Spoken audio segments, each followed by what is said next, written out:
Hello, welcome to the appendices.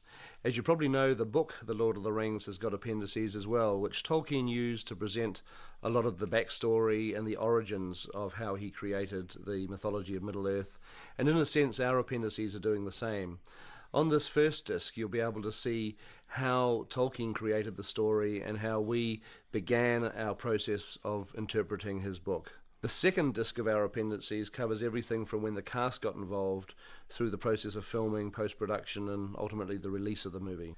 Now, if you're like me and you don't like necessarily trying to navigate your way through DVDs, there's a button you can press called Play All, which will allow you to sit back and just watch the 2.5 hours of documentaries that we have on this disc all in just one run. And then on the second disc, if you press the Play All button, you get 3.5 hours of just documentary material straight through. But please be aware that if you do that, there's also an additional hour's worth of video material and a couple of thousand pre-production drawings, paintings, photographs accessible through the main menu. And there's also the index feature, which, like a book, is basically a list of everything on the DVD. So I really hope that you enjoy sharing our journey through the making of the Fellowship of the Ring.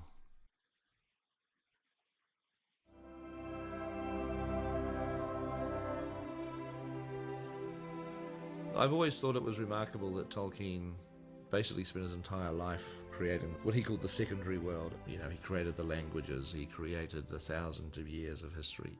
It's so rich and so detailed that nobody today that writes a piece of fiction is ever going to come close to the sheer wealth of information and detail. Of course, all of that makes it fiendishly difficult to adapt into any sort of movie. Behind one of the most ambitious film projects in history is the extremely popular book, the result of the life's work of one man. John Ronald Reuel Tolkien was born on the 3rd of January 1892 in Bloemfontein, South Africa, to English parents who had emigrated there. Just a month after his 4th birthday, when John Ronald was in Birmingham visiting his grandparents, his father, Arthur, died suddenly. Tolkien became half-orphaned in a country he didn't know. The absence of a father would have affected him. In a way, he became the father to his younger brother. He was raised by his mother, who he was very close to. In 1904, Mabel died from complications arising from diabetes. Tolkien was only 12. After that, he was shuffling from one place to another with only a guardian to look after him. There were something like 10 different houses he lived in the city. That life is quite a complicated one, quite an eventful one for a child. His mother had been his first teacher, encouraging him to take an interest in words. Her death cemented his study of languages. And I think in those circumstances, the school really was the refuge.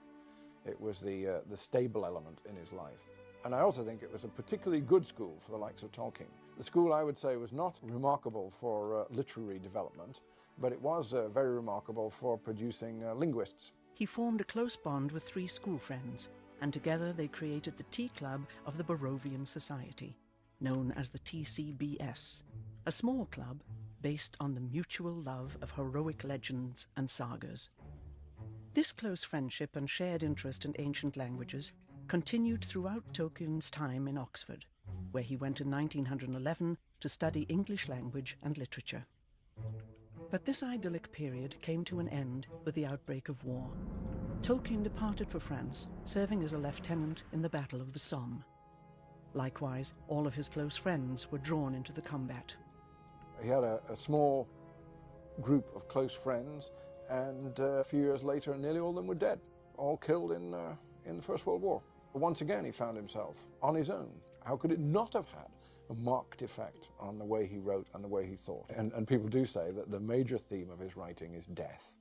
During rare moments of quiet, he jotted down stories in a notebook, which he called the Book of Lost Tales. That's where Middle-earth was born. Some of the very earliest writings of Middle-earth that Tolkien created were done in pencil on a notebook while he was in the trenches. Tolkien's love of languages would eventually lead to him creating his own, and his lifelong pursuit of creating such language engendered the desire to create his own mythology. He felt deeply that England lacked a mythology. Well, England has no overriding mythology. We have a lot of folk tales, and we have borrowed a lot of other people's mythologies. The one that everybody regards as English is the story of King Arthur. But actually that's a complete mishmash from different sources, many of them French, our old enemy. So for Tolkien, the Romance mythologies were a very difficult thing. He didn't feel that they should be part of English folklore or mythology at all. He really mourned the fact that any mythology that England may have had been basically eradicated by the Norman invasion in 1066. There was this vacuum that Tolkien wanted to fill by inventing his own English mythology. Right at the end of his life, he was still working on the mythology of Middle-earth, and he died with his great sort of life work only partially complete. The Silmarillion, which was the story that he was writing in the trenches in 1917, wasn't published until after his death, and his son Christopher had to step in and do the finishing touches. Yet during his lifetime, elements of this mythology would reach the world through his novels. Tolkien returned to Oxford in 1925 as Professor of Anglo-Saxon, but 9 years later, an unexpected and seemingly innocuous event would change the life of this Oxford don forever. We have a story about Tolkien inventing hobbits. There he is, marking his examination papers, which is extremely boring, and he turns over and he finds a blank sheet and he writes on it, "In a hole in the ground there lived a hobbit." And that's the start of the whole thing.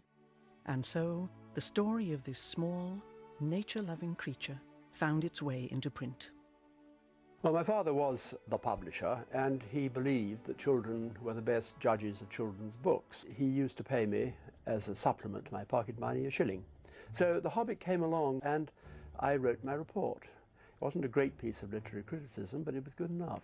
My report on The Hobbit was dated the 30th of October 1936. Bilbo Baggins was a hobbit who lived in his hobbit hole and never went for adventures.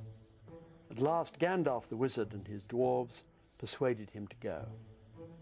He had a very exciting time fighting goblins and wargs, and after a terrific battle with the goblins, he returned home rich.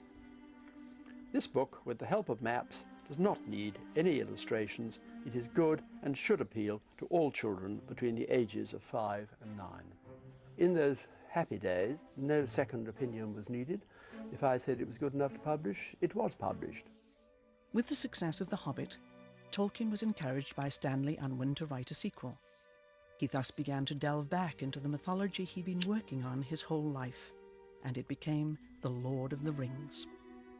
He sat down and began to write the first page of The Lord of the Rings without any planning at all. There was no scheme, no synopsis. I mean, I've been through all those first drafts, those papers which all still survive.